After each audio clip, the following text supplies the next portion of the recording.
São Lucas 15, do 11 em diante, diz: Jesus continuou. Um homem tinha 2 filhos.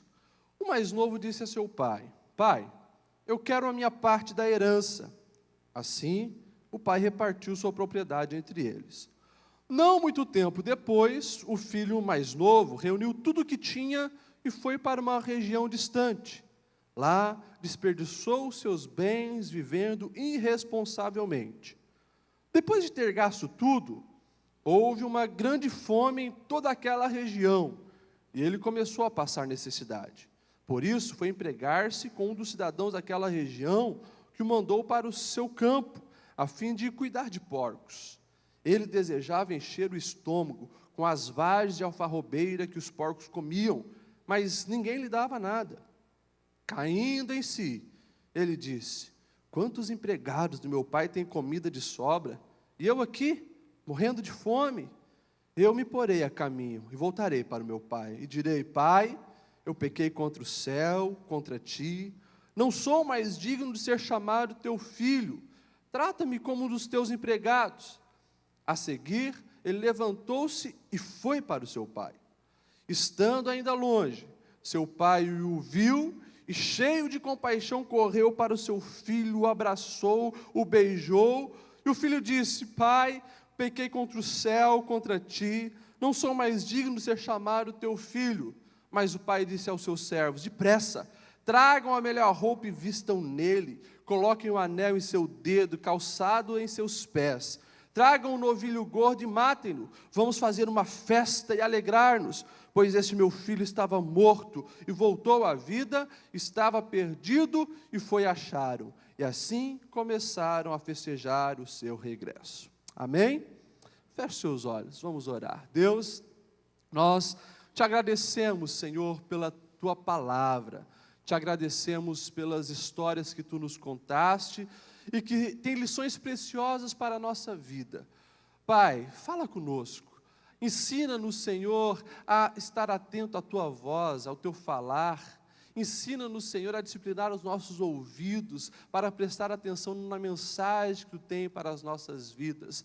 Tire, Senhor, todo o bloqueio que impede o nosso coração de receber as tuas instruções. É isso que pedimos em nome de Jesus. Amém e amém.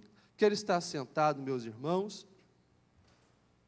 Baseado nessa parábola de Jesus, nessa história, nós vamos continuar falando daquela série que nós, em 2013, tratamos em algumas terças, que era a série Reaprender, baseado justamente naquelas instruções de Jesus que nós precisamos colocar vinho novo em odres novos, e não remendar com um pedaço novo uma veste velha, porque os dois irão se perder. Jesus queria falar justamente que a gente precisa reaprender a viver, reaprender a discernir as coisas espiritualmente, reaprender a tantas outras coisas da vida, para que nós venhamos adequar à realidade da vida cristã. Nós falamos, irmãos, acho que já passou de 11 coisas que nós precisamos reaprender.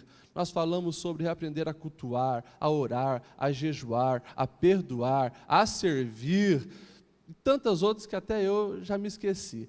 Mas hoje nós vamos falar também mais uma coisa importante, principalmente agora, começo de ano, que a gente está muito perceptível nas nossas falas, isso, que é o recomeço, recomeçar. Então hoje nós vamos falar sobre reaprender a começar. E esse garoto aqui dessa parábola, ele me ensina muito. Me ensina muito e eu creio que a gente vai aprender juntos aqui umas verdades importantes para a nossa vida. Quando eu era criança, uma das coisas que mais me chamava a atenção era as formigas. Moleque, sempre estava mexendo em formigueiro. Eu não sei se hoje as crianças ainda fazem isso. Eu, pelo menos, ainda não vi o meu filho destruindo um formigueiro. Hoje os filhos ficam no apartamento, e a gente, às vezes, limita eles de experiências importantes que a natureza nos ensina. Mas eu, na minha infância, quando o pai levava a gente para um parque, e assim, Ia lá nos formigueiros, pegava um pau e destruía.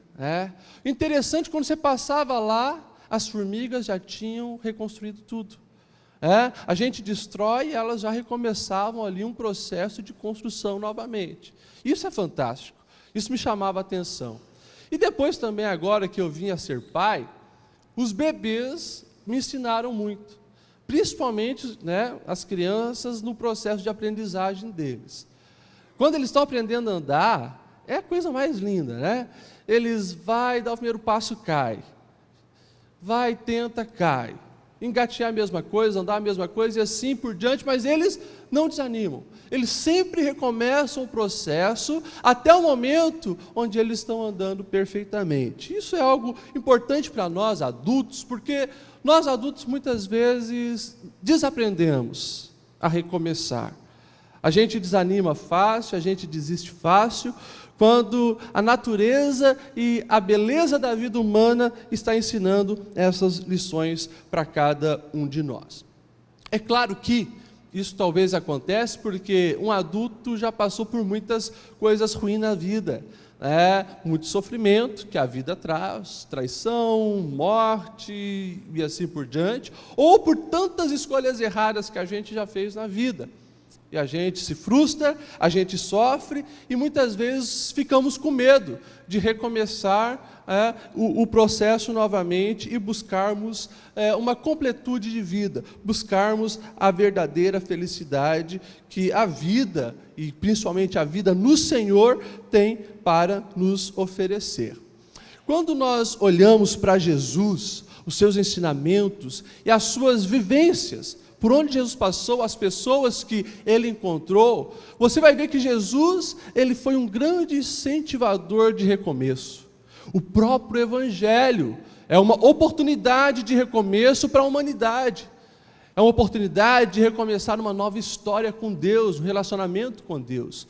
A própria vinda de Cristo é um recomeço. E quando nós olhamos para esse texto, para essa história, para esse capítulo 15 de Lucas, a gente vê um capítulo de recomeços.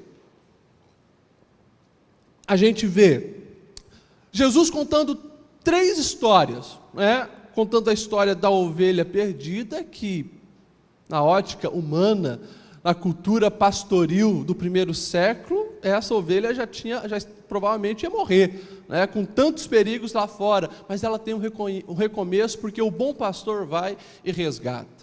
Nós vemos um recomeço para a mulher que perdeu a dracma perdida, perdeu dentro da sua própria casa, era algo muito importante para ela, e quando ela acha, tem um recomeço ali, ela faz uma festa para celebrar aquele achado, e a parábola do filho pródigo. É claro que eu já expliquei o contexto todo desse capítulo para os irmãos. Se você ver lá em Lucas 15, versículo 1, você vai ver que Jesus conta essas histórias justamente para proporcionar um recomeço para quem estava ouvindo ele, que eram 2 categorias. Estava ali os discriminados da sociedade, prostitutas, publicanos, cobradores de impostos, e Jesus estava lá com eles, sentava com eles, conversava com eles, relacionava com eles, e longe, apontando o dedo, acusando, estavam os fariseus, dizendo, você está vendo? Está vendo ali esse cara que as pessoas estão chamando de profeta, que estão chamando ele de mestre? É um impuro, está sentando com essa gente aí que não presta, com essa gente amante do pecado. E no meio desses 2 públicos, Jesus conta essas histórias justamente para eles. Qual a história da ovelha perdida? Alguém que se perdeu longe, os pecadores, mas que vai ter uma nova oportunidade quando o pastor vai e resgata. Jesus mostra alguns que estão perdidos dentro da casa, porque os fariseus, estudiosos da Bíblia, se achavam perto de Deus, mas era como aquela moeda, que não sabia que estava perdida, até que a mulher varre a casa e acha. E Jesus mata as 2 numa só, quando conta a parábola do filho pródigo. Uns são pródigos, vão, esbanjam lá fora, sai para fora, desperdiça, mas cai em si e volta. E o pai está lá de braços abertos para perdoar e dar um recomeço para ele. Outros estão perdidos ali dentro de casa. Quando a gente vê o filho mais velho, era também pródigo. Os 2 filhos são pródigos. Um esbanjou o dinheiro do pai, o outro esbanjou o amor do pai, que estava ali. E daí o pai tem que, mais uma vez, dar uma oportunidade de recomeço para os 2. Então, é um capítulo de recomeço. Mas nós vamos focar principalmente nesse filho mais novo, esse filho que sai, porque ele tem algumas lições preciosas de recomeço para a nossa vida. A primeira coisa que eu vejo, quando nós lemos a história que Jesus contou do filho pródigo, nós vemos que aquele jovem mais novo, que despreza o pai, desonra o pai, pede herança e sai de casa, ele, quando está na pior, perde todos os seus bens, não tem nada para ele fazer, né, para ganhar o seu dinheirinho, e ele vai para a coisa mais indigna que era para um judeu fazer, que era lidar com um animal impuro, com um porco. Isso era o fim da picada. Mas lá, no meio dos porcos, com vontade de comer aquela comida, nem isso ele podia comer, a Bíblia diz no versículo 17, caindo em si. E ele fala, quantos empregados de meu pai têm comida de sobra e eu aqui morrendo de fome? Se a Bíblia fosse escrita nos dias de hoje, ia estar aqui caindo a ficha. Então ele se ligou na parada. Ele avaliou a situação, peraí, eu sou filho, eu sou herdeiro, eu estou aqui na pior. E o mais simples dos empregados de meu pai está muito melhor do que eu. A ficha caiu, ele caiu em si. Primeira coisa que nós precisamos aprender, meus irmãos, para nós recomeçarmos, e nós precisamos sempre aprender a recomeçar, porque a vida passa rápido, cada dia eu preciso aproveitar as oportunidades. Eu nunca mais vou ter a idade que eu tenho, nunca mais vou estar pregando numa terça-feira do jeito que nós estamos hoje reunidos. A vida passa, por mais que as situações corriqueiras do dia a dia parecem repetir, nós somos cada dia uma nova pessoa, somos diferentes. E nós precisamos sempre estar fazendo o que esse garoto fez, avaliando a situação. E isso nós fazemos pouco hoje. Justamente porque, como eu sempre digo, nós estamos num ativismo tão grande que a gente não avalia a nossa vida. Consequentemente, não recomeçamos a tomar as atitudes que nós precisamos fazer. A gente evita recomeços, a gente se acostuma do jeito que está a situação, quando poderíamos sempre estar melhorando. Mas esse jovem lá, ele ficou sozinho. Lá não estavam os amigos da bebedeira, lá não estava o grupinho que ele assistiu futebol junto, lá não estava com quem ele pagou, né, as Smirnoff nas boates, não estava mais ninguém, agora ele estava sozinho. E daí, ele cai em si. Nós precisamos, irmãos, praticar uma coisa que o Senhor sempre nos ensinou e que a gente negligencia nos dias de hoje, que é a solitude. Não é a solidão. Solidão faz mal e dilacera o coração. É solitude. É eu ter os momentos meus, comigo mesmo e com Deus, onde eu posso repensar a minha vida, avaliar a minha vida. Eu preciso ver se eu estou bem, se eu estou mal, como está meu casamento, como está a minha vida de pai, como está a minha profissão, como estão os meus relacionamentos com os amigos. A gente não para pensar. Pelo contrário, a gente hoje sempre está ocupado, né? Com os gadgets, né? Tablet, celular. A gente, onde que a gente está? Até no banheiro, né? Está lá. A gente não para pensar mais. Só recebe informação e a gente não reflete a respeito da nossa vida. Por isso, nunca se viu uma geração cometer tantas coisas absurdas, fazer tantas escolhas erradas como a nossa geração. Porque não avalia a vida. Quando nós olhamos para o profeta Ageu tem 2 capítulos. Quando chegar em casa, dá uma lida nesse capítulo. Você vai ver Deus pedindo para o povo repensar as atitudes dele. O povo agora estava sob a liderança de Zorobabel, era já depois do cativeiro babilônico, e o povo não estava mais obedecendo o Senhor, focado apenas nele. Daí Deus levanta o profeta Ageu com um recado, ele diz assim, ora pois, assim diz o Senhor dos exércitos, considerai os vossos caminhos. Olha o que estava acontecendo, semeais muito e recolheis pouco, comeis, porém não vos fartais, bebeis, porém não vos saciais, vestivos, porém ninguém se aquece, e o que recebe salário, recebe como se fosse num saco furado. Assim diz o Senhor, considerai o vosso caminho. Olha o recado de Deus através do profeta Ageu. Gente, para, vocês estão vendo que está está dando tudo errado. Vocês trabalham e continua vazio. Continua sem dinheiro. Vocês parecem que estão pegando o salário e colocando no saco furado, porque nunca tem dinheiro, nunca conseguem os objetivos financeiros. Vocês comem, mas parece que sempre estão com fome. Vocês bebem, mas a água não sacia vocês. Tem alguma coisa errada. Só que precisa parar e reconsiderar o caminho. Irmãos, a gente precisa fazer isso. Nós precisamos, todo dia, recomeçar algumas coisas na nossa vida. Só que só vai acontecer se eu parar para pensar. Eu estou sendo um bom marido, eu estou sendo um bom pai, eu estou sendo um bom cristão, eu estou sendo um bom servo de Deus. Muitas vezes, o Senhor permite que a gente seja que nem esse filho aqui, lá no fundo do poço, lá no fundo, quando chega lá, não tem mais para onde cair, daí ele começa então a avaliar a sua vida, daí ele começa a pensar sobre a vida. Que isso seja uma prática diária para cada um de nós. Primeira coisa, avalie a sua vida. Depois nós vemos ele tomando uma atitude interessante. Ele planeja uma solução. Versículo 18 ele diz assim: eu me porei a caminho e voltarei para meu pai, e direi: pai, pequei contra o céu e contra ti. Olha só, parou, avaliou, detectou que tinha alguma coisa errada. Agora o que eu vou fazer? Já planejou o que ele ia fazer. E ele então diz: eu vou me levantar e eu vou ir com o meu pai.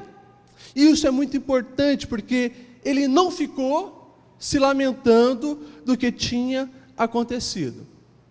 Ele não é aquele tipo de pessoa que diz: nossa, fiz tudo errado. Ah, que coisa, eu estou aqui na pior. Olha só, o porquinho comendo e eu não posso comer. Que coisa chata, que vida chata. Oh, meu Deus. Ele não ficou ali se lamentando, mas logo ele já planejou algo que ele ia fazer para sair daquela situação. Nos Estados Unidos, teve um homem que ele sempre reclamava da vida. Só se lamentava. Ele chegava em casa do serviço: ai, que canseira, ai, que dor de cabeça, ai, que estresse, ai, que vida desgostosa. Ficava só reclamando.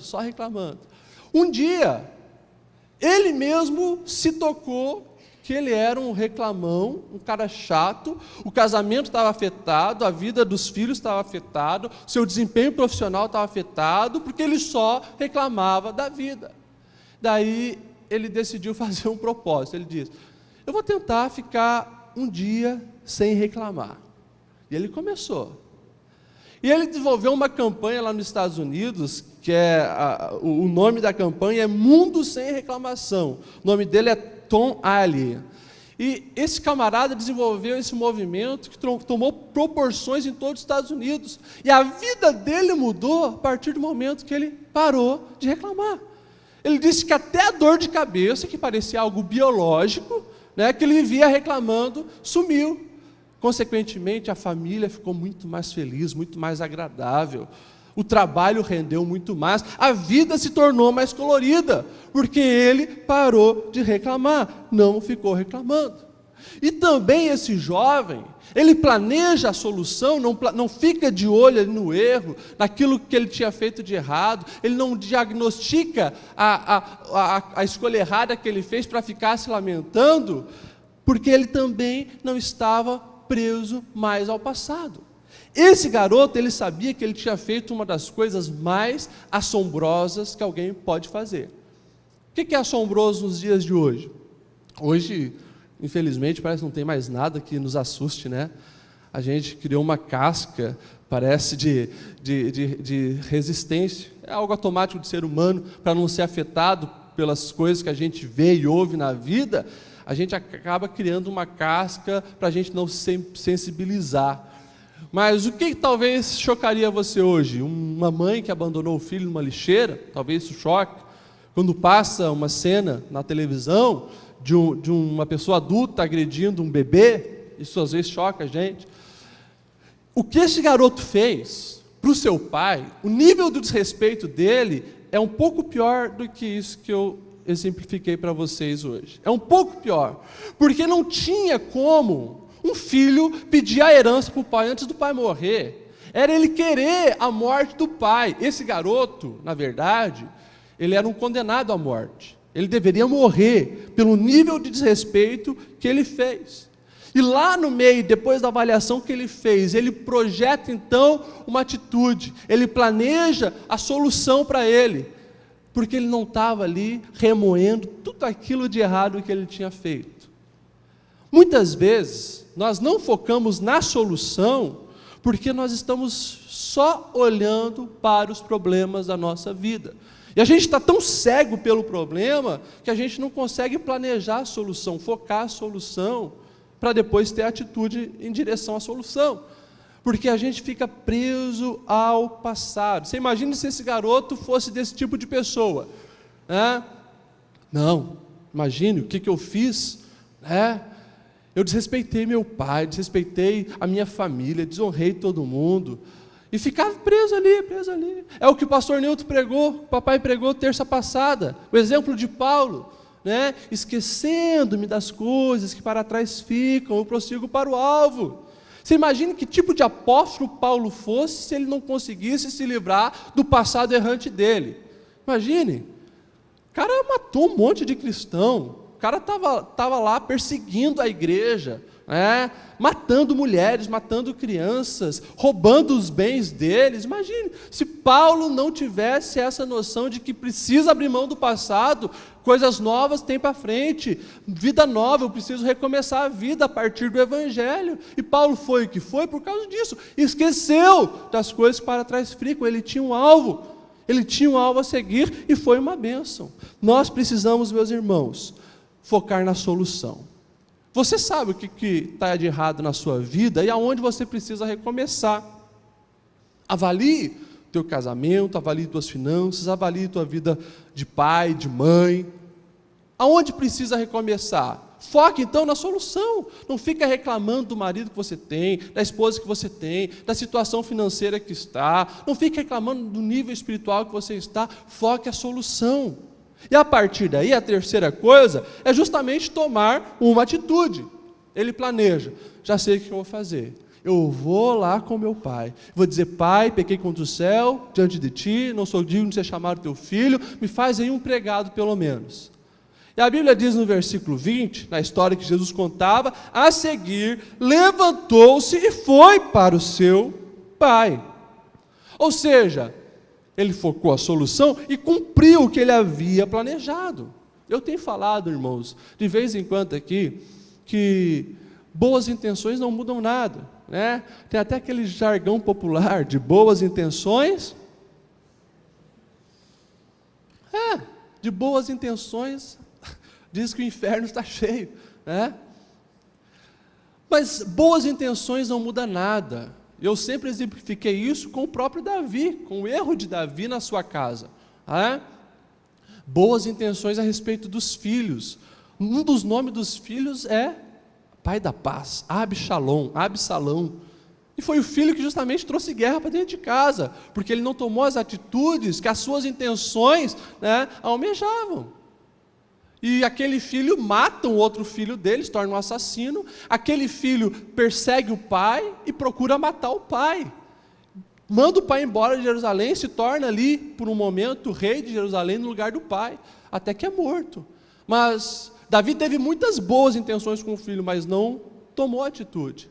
Esse garoto da parábola, a partir do momento que ele foca na solução, ele começa agora a caminhar para a direção da sua casa.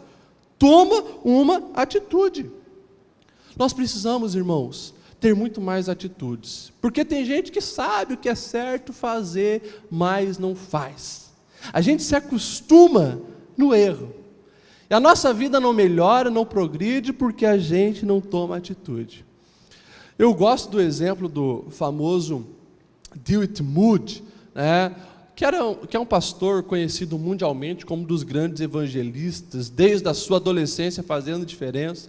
Quando ele era pastor de Chicago, por volta do ano de 1871, o templo que ele era pastor pega fogo. né? Houve um grande incêndio na cidade e o templo também.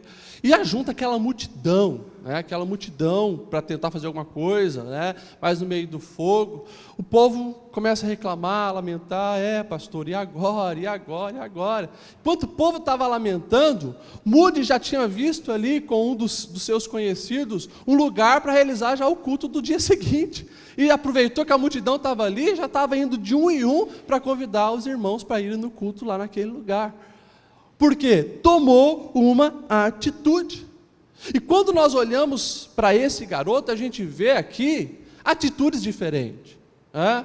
Irmãos, se a gente repetir as mesmas atitudes de quando a gente errou, nada vai mudar. Nada vai mudar e vai ser aquele ciclo vicioso de mediocridade.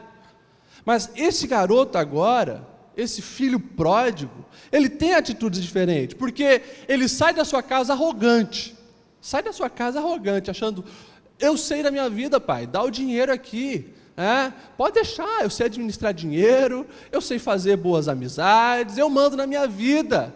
Saiu tudo arrogante, mas agora na volta, apanhou da vida, mas estava vindo com atitude diferente, todo humilde. Eu não sou nada, pequei, faz-me um servo teu. Não valorizava o pai, agora ele consegue ver que na casa do pai, até o menor dos empregados é bem tratado, porque o pai é um homem exemplar. Volta com novas atitudes e, consequentemente, começa a colher coisas boas na sua vida. Nós precisamos tomar atitudes. Irmãos, para tomar atitude diferente, a gente precisa vencer o medo. O medo de tentar. O medo de tentar. Infelizmente, nós temos visto, não é algo tão negativo, né? Mas nós vemos hoje uma geração, claro, capitalista, que se preocupa muito com o profissional, e as pessoas sempre tentam, né, melhorar na vida profissional.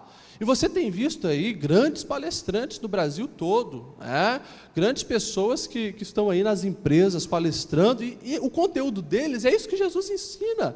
A importância de recomeçar, de ter novas atitudes, de superar o medo, de você nunca desistir, mas tentar sempre. Só que a gente não pode só focar naquilo que vai trazer recurso financeiro. A gente precisa começar a tomar atitude diferente, a vencer o medo, a mudar a nossa vida espiritual, a nossa vida familiar, que realmente são coisas muito mais importantes que o dinheiro. A gente precisa superar, irmãos, o medo limitador que muitas vezes coloca a gente numa zona de conforto. Esse garoto aqui, ele supera o medo. Porque você imagine, o pai, fica bem evidente que o pai tinha funcionários, tinha escravos, não era um, eram vários, pelo que o texto diz. Eu já expliquei, né, no ano passado para os irmãos como é que funcionava a fazenda, né, nesse contexto. O pai estava aqui, antes de chegar no casarão do pai, ele tinha que passar pelas casas de todos os funcionários. E é por isso que quando o pai vê ele, o pai corre. Porque qualquer um que chegasse antes do pai podia matar esse garoto, e a pessoa que matasse esse garoto estaria cumprindo a lei e recebendo reconhecimento de alguém justo, alguém leal. Porque o nível de pecado desse garoto era digno de morte pela lei de Moisés. E a gente vê que esse garoto supera tudo isso. Ele sabia que ele poderia morrer, mas mesmo assim ele volta para casa em direção ao pai. Atitude que supera o medo, atitude que supera a zona de conforto, é isso que nós precisamos ter na nossa vida. Depois nós vemos uma coisa muito importante também, para quem gostaria de melhorar, recomeçar coisas novas na sua vida, é o que esse garoto faz, é assumir o erro. Assumir o erro. Ele chega para o pai e ele não diz, pai, sabe que aqui em casa não estava muito bom, né?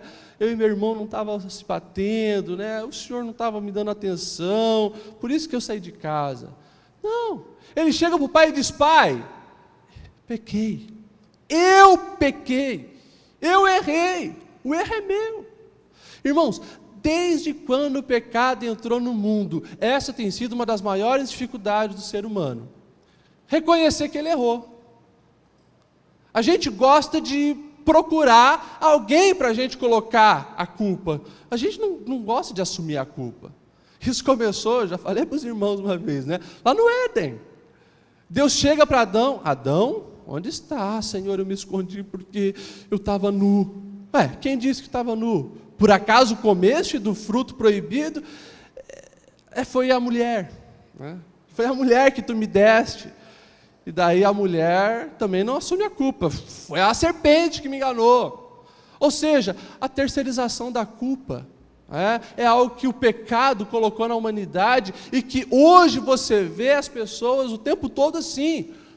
Se está mal na fé, a culpa é da igreja, a culpa é do pastor, a culpa foi do irmão que não cumprimentou. Se o casamento está mal, a culpa é da esposa, ou a culpa é do marido, vice-versa. Se está vivendo um inferno na empresa, a culpa é do patrão, a culpa é dos colegas de trabalho. A culpa nunca é da pessoa. Todos são culpados, mas ela não. Esse garoto aqui nos ensina a superar isso. É um exemplo para nós que desejamos recomeçar coisas novas e de bênção na nossa vida, assumir o erro, hombridade, e consequentemente com isso, meus irmãos, tem a bênção do Senhor. Aquele que confessa alcança misericórdia, e a mão do Senhor e as misericórdias do Senhor daí são sobre a nossa vida. Irmãos, isso aqui é algo lindo que a gente precisa aprender. Ele foi consertar o erro que ele tinha cometido, foi pedir para o Pai e assumiu os erros. A gente precisa fazer isso. E é nas mínimas coisas, meus irmãos, é nas mínimas coisas. Quem não consegue assumir o erro nas mínimas coisas, raramente, coisas maiores vai assumir. É aquela erradinha que você dá no trânsito, mas você buzina para o cara como o outro tivesse errado, isso já está revelando algo na tua essência. Eu sempre digo, meus irmãos, eu acho que foi o versículo que eu mais preguei no ano passado, sobre o Senhor ver o nosso coração, e lá em Gálatas, que diz que de Deus não se zomba. Porque tem pessoas que querem passar a perna em todo mundo e engana todo mundo. Irmãos, Deus ele é perfeito e Ele conhece o nosso coração. Se você fez coisa errada, e todos nós cometemos erros, não tem um sequer aqui que não comete erro, ninguém é perfeito. Se você cometeu alguma coisa errada no teu casamento, na relação com os filhos, na igreja, no trabalho, seja homem, seja mulher, para assumir, e as bênçãos de Deus vão ser sobre a tua vida.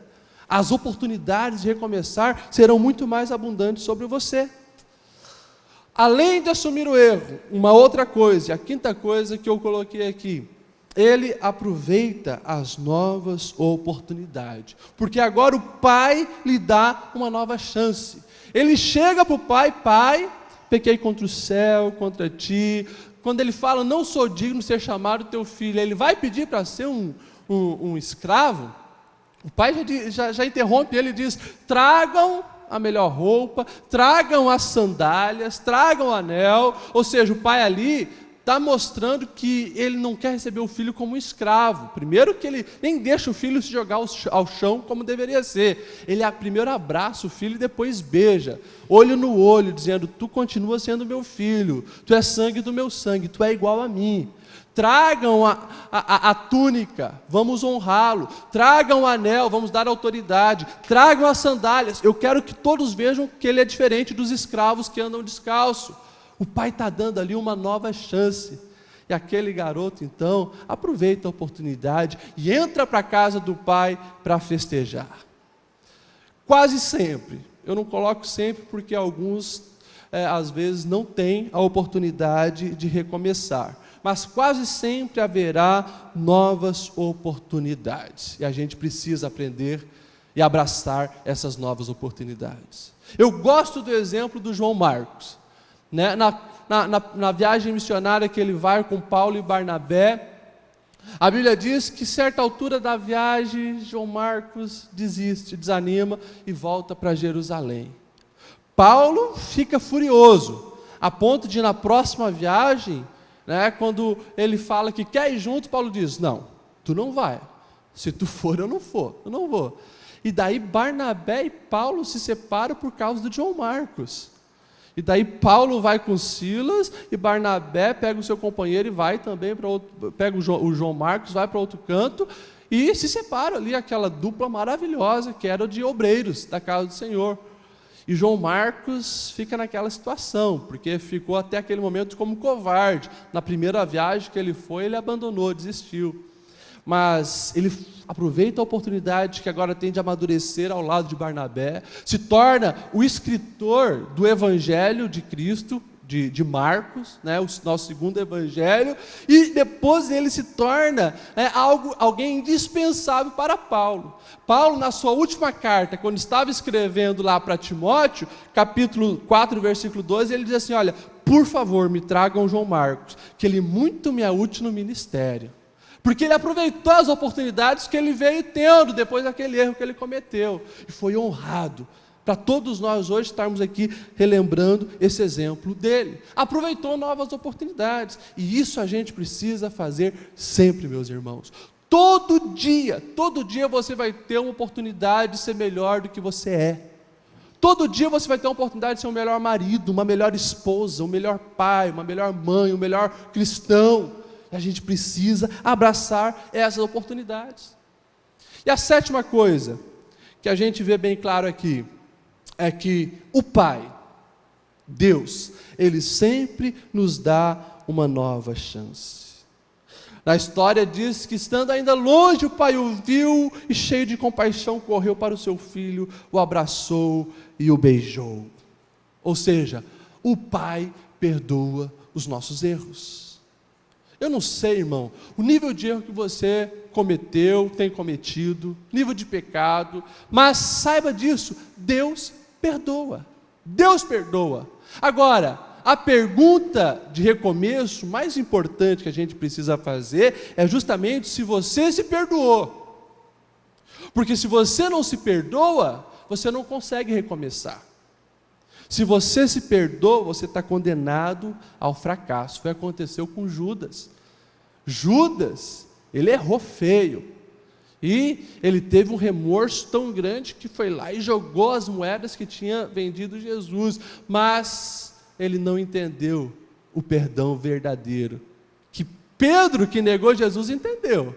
Porque Pedro sai chorando, se lamentando do arrependimento, não comete nenhuma besteira, e quando ele depois vê Jesus ressurreto, com aquele olhar para ele, daí ele entende o que é a graça do Pai, e se torna esse apóstolo gigantesco que foi Pedro.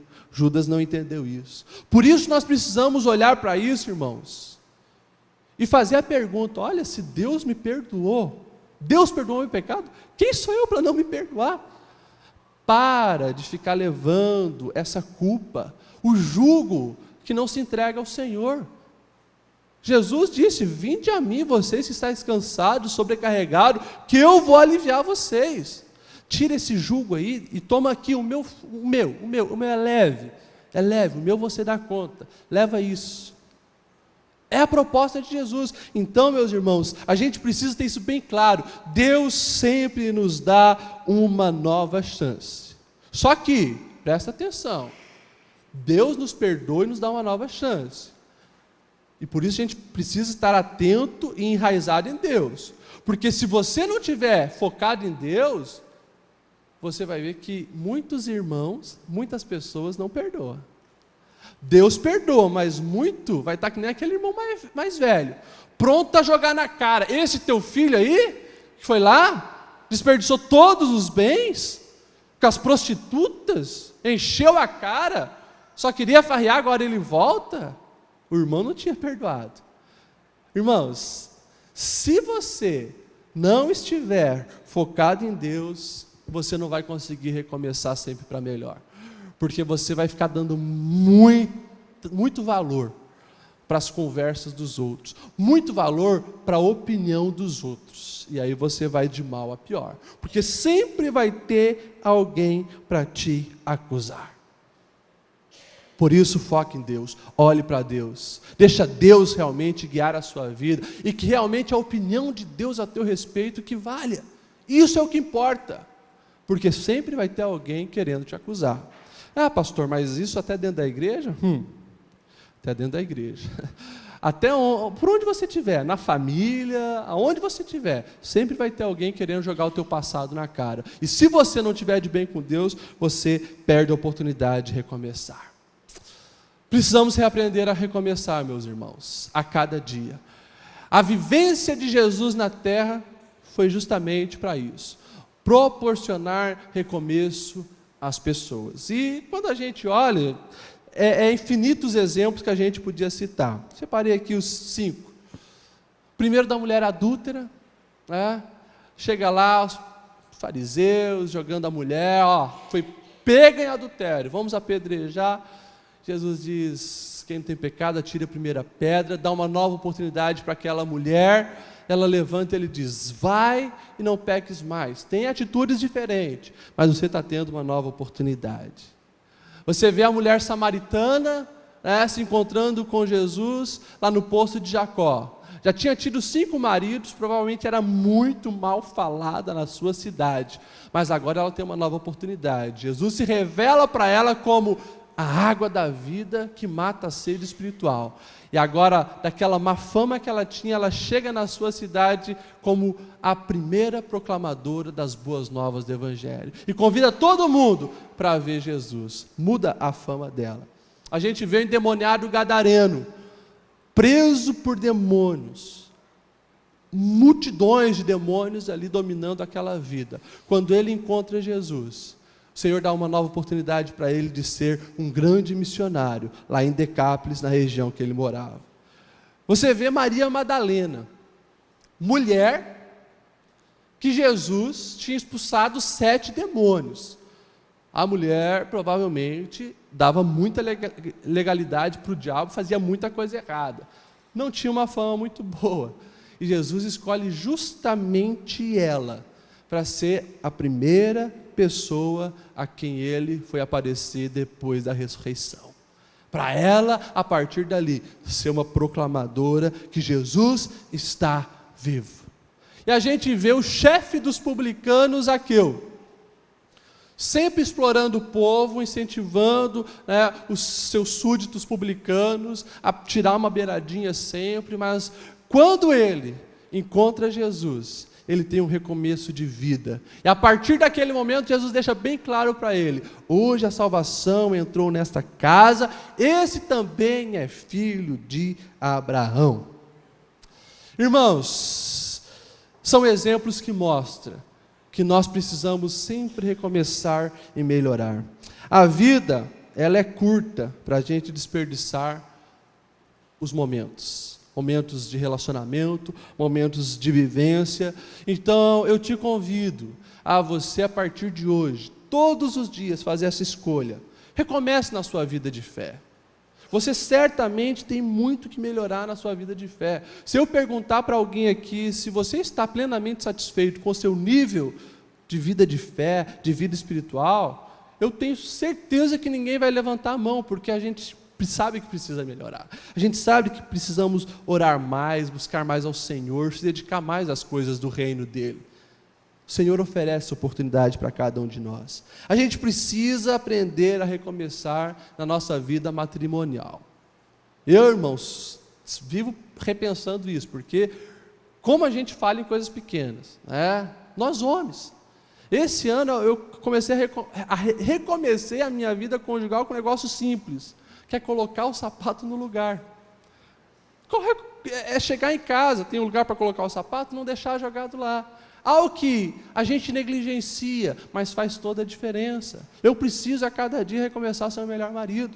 Eu preciso recomeçar a ser um melhor pai, um melhor marido, um melhor filho. A gente precisa, irmãos, a cada dia investir em nós mesmos para sermos a nossa versão melhor a cada dia. Eu tenho também repensado na minha vida e recomeçado a ser o melhor filho. Nesse ano, toda semana, até agora, eu tenho mandado um recadinho de amor para minha mãe, tenho falado palavras de gratidão para o meu pai, porque são coisas que a gente passa na vida e a gente não faz. Precisamos reaprender a recomeçar. Amém? Vamos ficar em pé e vamos orar ao Senhor, para que o Senhor nos ensine a tomar as atitudes que esse jovem tomou. Irmãos, aproveite as oportunidades e recomece. Nós estamos aí na virada do ano, Mas eu quero que você lembre, meu irmão, assim, que você não vai ter outra vida para viver. A palavra deixa bem clara que o homem está condenado a morrer uma só vez, vindo depois disso o juízo. Ou seja, o melhor que você pode fazer na vida é hoje. E como a gente não sabe se a gente vai estar vivo amanhã, recomece hoje, faça a diferença hoje, amém? Feche seus olhos, vamos orar. Pastor Alessandro Aguiar estará fazendo essa oração. Pai, nós queremos te celebrar esta noite, pelas oportunidades que o Senhor tem colocado diante de nós todos os dias para recomeçarmos. As tuas misericórdias se renovam sobre a nossa vida todas as manhãs, pois o Senhor está nos permitindo a reajustar as nossas decisões, a ordenar as nossas atitudes, a aperfeiçoar a nossa visão, a melhorar o nosso trato com as pessoas. Pai, eu sei que essa palavra está vindo de encontro com famílias aqui. Eu creio, Pai, que essa palavra está vindo a endereços certos. Que o Teu Espírito venha se mover na vida desta jovem, na vida deste rapaz, na vida deste casamento, que está passando em conflitos, que está passando por grandes desafios. Que essa palavra venha gerar vida, ânimo, atitude neste coração. Que esta noite venha marcar um novo tempo, uma nova estação para a vida desta casa, da história desta pessoa. Pai, essa palavra está trazendo cura aos nossos corações, está trazendo um alerta para a nossa consciência, está abrindo os nossos olhos para as novas percepções. Deus, amplia, Senhor, o nosso discernimento acerca de coisas pequenas do nosso cotidiano, a respeito das nossas relações. Pai, obrigado por este toque no nosso coração esta noite pela Tua palavra. E nós queremos, como este rapaz, confessar, nós queremos recomeçar. Obrigado por o cevado já estar nos esperando. Obrigado pelos Teus braços já estarem abertos para nos receber, para novas atitudes, para novos passos, para um novo derramar. Obrigado, Pai, por nos aceitar e por nos receber de volta para a comunhão mais profunda, por momentos mais preciosos diante de Ti e diante das pessoas que o Senhor tem colocado ao nosso caminho. Obrigado, Senhor, por essa nova oportunidade. É nisso que nós Te celebramos e Te agradecemos, em nome de Jesus.